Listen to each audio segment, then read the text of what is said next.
Assalamualaikum warahmatullahi wabarakatuh. Hai anak-anak, selamat datang di channel Ayo Kita Belajar. Di pertemuan kali ini kita akan belajar rangkuman Bahasa Indonesia kelas 7 bab 6, sampaikan melalui surat.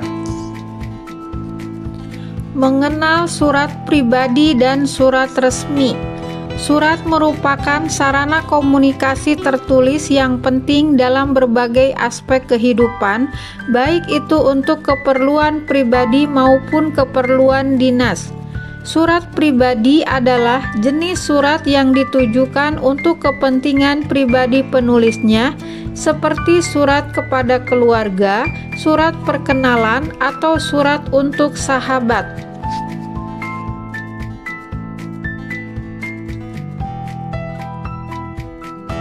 Berikut ada beberapa tujuan seseorang menulis surat pribadi: mengungkapkan perasaan, menyampaikan ide, memohon bantuan, bertukar kabar, menceritakan pengalaman, mengucapkan terima kasih. Adapun unsur-unsur surat pribadi: tempat dan tanggal dibuatnya surat, alamat tujuan surat, salam pembuka, pendahuluan, isi surat, penutup surat, salam akhir, nama dan tanda tangan pengirim. Menurut Kamus Besar Bahasa Indonesia, surat resmi adalah surat yang digunakan untuk keperluan formal oleh pihak tertentu, mulai dari kepentingan pribadi, lembaga, instansi, hingga organisasi. Misalnya, surat edaran, undangan pernikahan, pemberitahuan, dan lain-lain. Berikut tujuan dibuatnya surat resmi adalah untuk menyampaikan keperluan berupa pemberitahuan, surat izin, penugasan, pengumuman, dan lain sebagainya kepada staf lembaga maupun instansi yang terkait. Penulisan dalam surat resmi ini wajib memakai format tertentu secara resmi dengan memakai bahasa yang baku. Unsur-unsur surat resmi: kepala surat, kop surat, nomor surat, tanggal surat, lampiran, perihal, alamat surat, salam pembuka, isi surat, penutup surat, nama dan tanda tangan pihak yang memperkuat surat, nama dan tanda tangan penulis surat. Berikut tabel untuk memahami perbedaan unsur-unsur surat pribadi dan surat resmi. Berkomunikasi melalui surat dengan santun. Salah satu hal yang paling membedakan surat pribadi dan surat resmi adalah tujuan penulisnya. Surat pribadi menyampaikan maksud individu serta mengekspresikan perasaan penulisnya, sedangkan surat resmi mewakili kepentingan lembaga dan biasanya terkait dengan kegiatan yang akan diselenggarakan oleh lembaga tersebut. Baik surat pribadi maupun surat resmi tentunya harus tetap ditulis dalam bahasa yang santun. Hal ini dapat kita lakukan dengan menyesuaikan gaya bahasa kita dengan penerima surat. Untuk memahaminya, perhatikanlah beberapa jenis pembuka surat berikut ini: menanyakan kabar, mengungkapkan perasaan, memperkenalkan diri, menyatakan tujuan, ucapan terima kasih, permohonan. Selanjutnya, ragam sapaan. Dalam kehidupan sehari-hari, kita berkomunikasi dengan orang lain.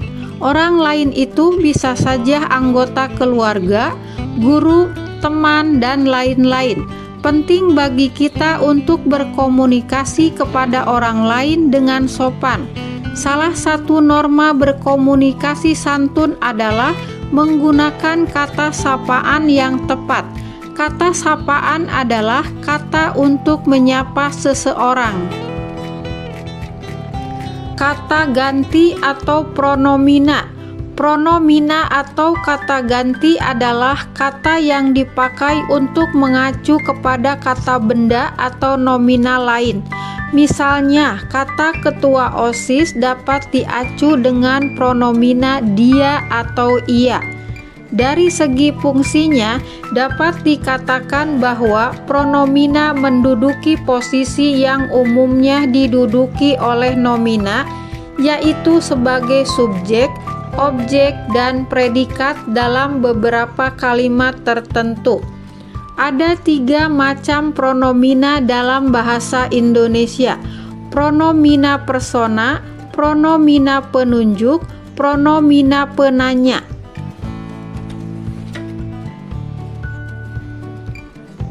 Yang pertama, pronomina persona adalah pronomina yang mengacu kepada orang. Pronomina ini dapat mengacu kepada diri sendiri, orang yang diajak bicara, atau orang yang dibicarakan. A. Diri sendiri: saya, aku, daku, ku, kami, kita. Contoh, surat itu telah kukirimkan tadi pagi. Kita akan berangkat pagi-pagi sekali. B. Orang yang diajak bicara: engkau, kamu, anda, dikau, kau, mu, kalian, kamu sekalian, anda sekalian. Contoh, pukul berapa kamu selesai les, nak?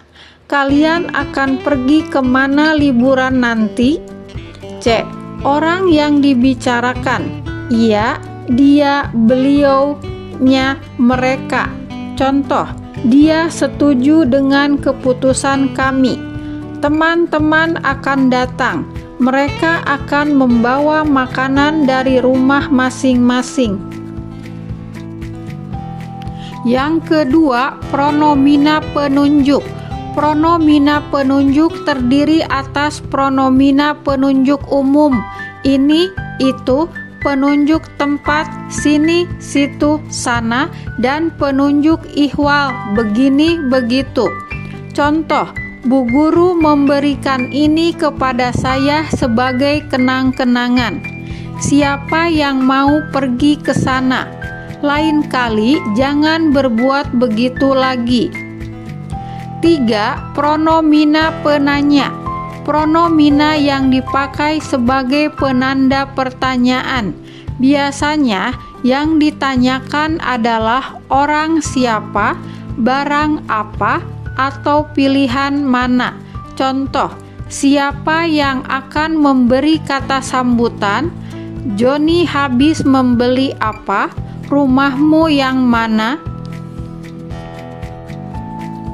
Mengenal kata baku dan tidak baku. Kata baku adalah kata yang digunakan sesuai aturan atau kaidah berbahasa Indonesia yang sudah ditentukan sebelumnya. Pengertian lain dari kata baku ialah kata yang penggunaannya sudah sesuai ejaan dan aturan pedoman bahasa Indonesia yang baik dan benar, bersumber pada Kamus Besar Bahasa Indonesia.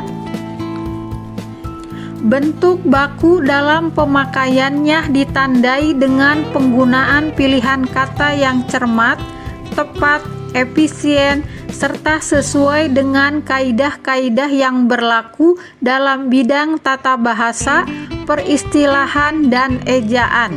Bentuk baku ini digunakan dalam komunikasi resmi, salah satunya surat menyurat resmi.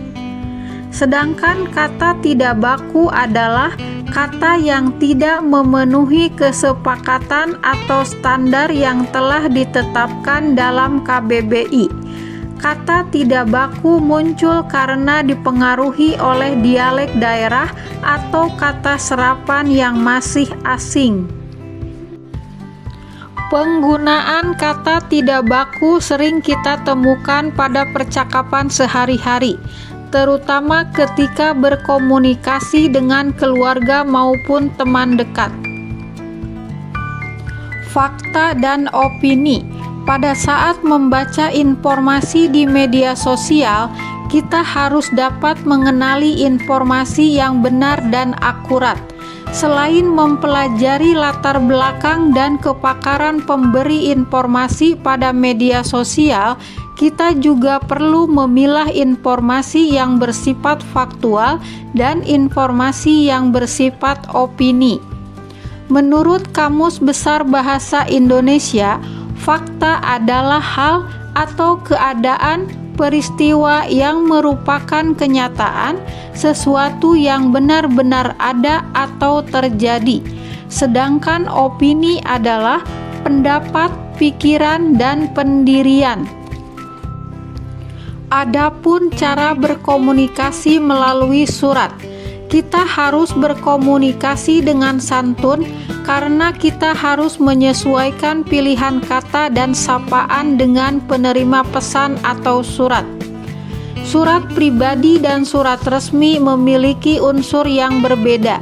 Jenis media memengaruhi isi dan jenis surat.